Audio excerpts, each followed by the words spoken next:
테슬라, 미국 충전소 지원금 쓸어 담는다. 건설 비용 최대 70% 저렴. 테슬라가 미국 내 전기차 충전 기술의 표준으로 사실상 등극한 가운데 미국 연방정부 지원금 확보 경쟁에서도 경쟁사들을 압도하는 것으로 조사됐다. 포드 자동차를 비롯해 현재 미국에서 전기차를 판매하는 업체들은 앞다퉈 테슬라 충전소를 활용할 수 있도록 하기 위해 자사 전기차에 어댑터를 설치하고 있다. 현대 기아차도 이 대열에 합류했고 전기트럭 스타트업 리비안도 테슬라 방식을 따르기로 했다. 월스트리트 저널은 전기차 충전이 결국 테슬라 방식으로 수렴하면서 테슬라가 전기 충전소 경쟁 초기 단계에서 승기를 잡고 경쟁사들에 비해 더 싸고 빠르게 충전소를 건설하고 있다고 보도했다. 급속하게 충전소를 확대하는 가운데 테슬라는 연방정부의 충전소 건설 지원금 확보 경쟁에서도 압도적인 1위를 기록하고 있다. 테슬라는 도로변 충전소 건설을 위한 연방정부 지원금 확보 입찰 경쟁에서 다른 경쟁사들이 제안하는 금액의 절반 수준 공사대금만 써서 낼 정도로 비용 경쟁에서 앞서고 있다. 이미 10년 전부터 급속 충전소를 짓기 시작한 테슬라는 건설 노하우를 바탕으로 경쟁사들을 압도하고 있다.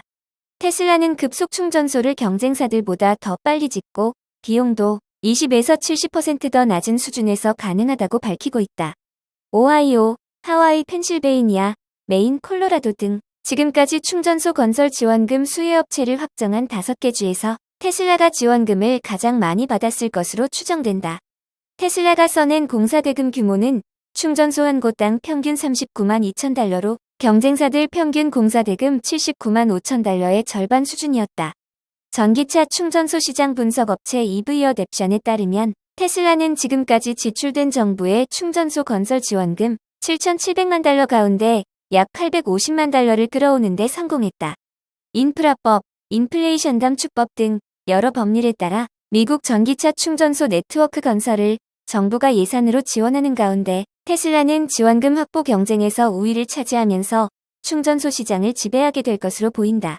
다른 자동차 업체들도 충전소 확충에 10억 달러를 투자하기로 하는 등 충전소를 계속 짓고 있어 이 시장이 독점화할 것으로 보는 이들은 없지만 이미 미국 1위 충전소망을 갖추고 있는 테슬라의 시장 지배력이 강화될 것은 불을 보듯 뻔하다. 테슬라는 다른 경쟁사들보다 10년이나 앞서 충전소를 짓기 시작했다. 전기 충전소는 온실가스를 배출하는 내연기관 자동차 대신 전기차가 보급되도록 하는데 핵심적인 선결과제다. 약 30분 정도의 충전을 마치고 운전자들이 다시 주행에 나설 수 있도록 하고 필요할 때마다 충전할 수 있을 정도로 충전소를 충분히 갖추는 것이 전기차 보급에서 가장 중요한 과제 가운데 하나다. 자동차 업체들이 이를 위해 급속 충전소 건설에 박차를 가하고 있지만 지금껏 미국에 세워진 급속 충전소는 33,400여 개 수준에 그친 것으로 집계됐다. 미국 급속 충전소 60%는 테슬라 충전소다.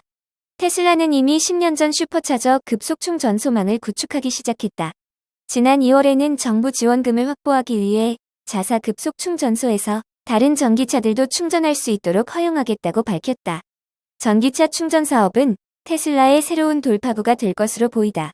파이퍼 샌들러에 따르면 테슬라 슈퍼차저 매출은 내년 약 8억 8,500만 달러를 기록하고 10년 안에 11배가 넘는 100억 달러를 찍을 전망이다. 파이퍼 샌들러는 또 10년 뒤 테슬라 총 매출이 7천억 달러에 이를 것으로 예상했다. 전기차 스타트업 리비안. 어디 돈 좀 없을까요? 미국 주요 전기차 제조사가 자금 부족에 허덕이고 있다는 분석이 나왔다. 로이터 통신은 다수의 전기차 업체의 재무 실적을 분석해 현금이 부족한 전기차 제조사의 상황을 집중 조명했다. 이 보도에 따르면 리비안은 2분기 현금 유출이 11억 9천 달러를 기록했다. 이익률은 마이너스 51.3%에 불과하다. 루시드도 공급망 문제에 시달리면서 자금이 부족하다. 현금 잔고는 27억 6천 달러 수준이다. 니콜라의 경우 자금이 부족해 배터리 사업 매각을 발표했고 전기트럭 제조사 로즈타운의 경우 아예 지난 6월 파산 보호를 신청하기도 했다.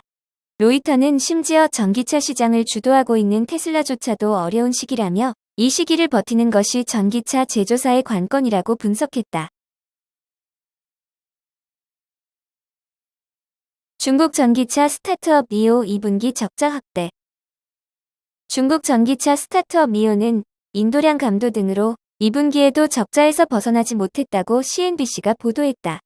미오의 2분기 매출은 전년 동기 대비 14.8% 하락한 87억 7,170만 위안이며 적자는 60억 5,580만 위안으로 지난해 2분기의 적자보다 119.6% 확대했다. 미오 2분기 적자가 확대된 것은 생산 라인 업그레이드와 중국 경제 둔화로 인한 인도량 감소 때문인 것으로 알려졌다. 미오가 2분기에 인도한 차량은 23,520대에 불과했고 지난해 2분기와 올해 1분기보다 각각 6.1%와 24.2% 감소했다. 그러나 니오는 5월과 6월에 ES6와 ET5의 신규 버전을 출시했기 때문에 7월 한 달 만에 전기차 인도량이 24,462대에 달했다. 리빙 니오 최고 경영자는 성명에서 자사는 7월의 실적으로 중국 30만 위안대 전기차 판매량 1위에 오를 만하다고 말했다. 이어 하반기에 전기차 인도량은 안정적으로 늘어날 것으로 보인다고 덧붙였다. 미오가 3분기의 인도량은 지난해 3분기의 31,607대보다 대폭 증가한 55,000에서 57,000대에 달할 것이라고 예측했다. 또 2분기 니오의 총이익률은 지난해 2분기의 16.7%에서 6.2%로 대폭 하락했지만 1분기의 5.1%보다 높았다. 매출과 순이익이 하락한 반면 연구개발 비용은 지난해 2분기보다 55.6% 늘어나 33억 4,460만 위안에 달했다. 홍콩 증권거래소에 상장한 니오는 적자 확대 소식으로 인해 30일 장중 한때 9% 가까이 폭락했다. 아마존 주 3일 출근 압박. 안 지키면 해고될 수도. 세계 최대 전자상거래 업체 아마존이 해고 가능성까지 언급하며 직원들의 사무실 출근을 압박하고 나섰다. 미국 경제 매체 인사이드 등에 따르면 앤디 제시 아마존 최고 경영자는 최근 내부 행사에서 직원들에게 회사의 출근 규정을 따르지 않는다면 다른 일자리를 고려하는 것이 낫다고 말했다. 그는 사무실 복귀는 비즈니스 결과를 포함한 다양한 요인을 평가해 판단한 결과라며 무기한 원격 근무 정책을 뒷받침할 데이터는 거의 없고 과거에 제한된 데이터를 기반으로 판단을 내려야 했다고 설명했다. 이어서 직원들을 사무실로 복귀시키는 회사의 결정에 직원들이 동의하지 않고 비판할 권리는 있지만 정책을 무시할 권리는 없다면서 회사 정책을 받아들일 수 없는 직원들은 아마존에 남을 가능성이 작아 보인다고 전했다. 그의 언급은 아마존이 코로나19 기간 재택근무를 해오다 지난 5월부터 직원들에게 주 3일 출근을 하도록 하고 있지만 잘 지켜지고 있지 않은 데 따른 것이다. 지난 5월 직원 1,000명은 주 3일 출근이 경직되고 획일적인 명령이라며 파업을 벌였고 사측은 직원들에게 출퇴근 기록을 추적하고 나선 것으로 알려졌다. 제시 CEO는 그러면서 모든 팀원은 일주일에 3일은 출근해야 하고 이를 거부하는 것은 옳지 않다며 이를 지키지 않으면 회사를 떠나야 할 수도 있다고 거듭 강조했다. 최근 버지니아주 알링턴에 제2의 본사를 오픈한 아마존은 지난달에는 소규모 사무실이나 원격으로 일하는 근무자에게 샌프란시스코와 뉴욕, 텍사스 등 대도시의 사무실로 옮길 것을 통보했다. 이에 대도시 근무를 위해 거주지까지 이전해야 하는 직원들은 이에 반발해 사직을 고려하는 것으로 알려졌다. 앞서 구글은 지난해 4월부터 시행해온 주 3일 출근이 잘 지켜지지 않자 지난 6월에 이를 지키지 않으면 인사고과에 반영될 수 있다고 경고하기도 했다. 마이크로소프트, 유럽에서 팀즈 묶음 상품 업체다. 마이크로소프트가 유럽 지역에서 팀즈를 오피스 제품군 번들에서 분리하기로 했다. 유럽연합 집행위원회의 반독점 조사 시작 한 달 만에 내려진 조치다. 지난달 31일 마이크로소프트는 유럽에서 경쟁 문제를 해결하기 위해 10월 1일부터 마이크로소프트 365와 오피스 365에서 팀즈 번들을 분리한다고 발표했다. 이에 따라 오는 10월 1일부터 27개 유럽연합 회원국과 아이슬란드, 리히텐슈타인, 노르웨이 등으로 구성된 유럽 경제지역, 스위스 등의 기업 고객은 팀즈를 제외한 마이크로소프트 365나 오피스 365를 구독할 수 있다. 요금은 이전보다 월 2유로 저렴하다. 마이크로소프트 팀즈는 월 5유로의 독립형 제품으로 신규 고객에게 판매된다.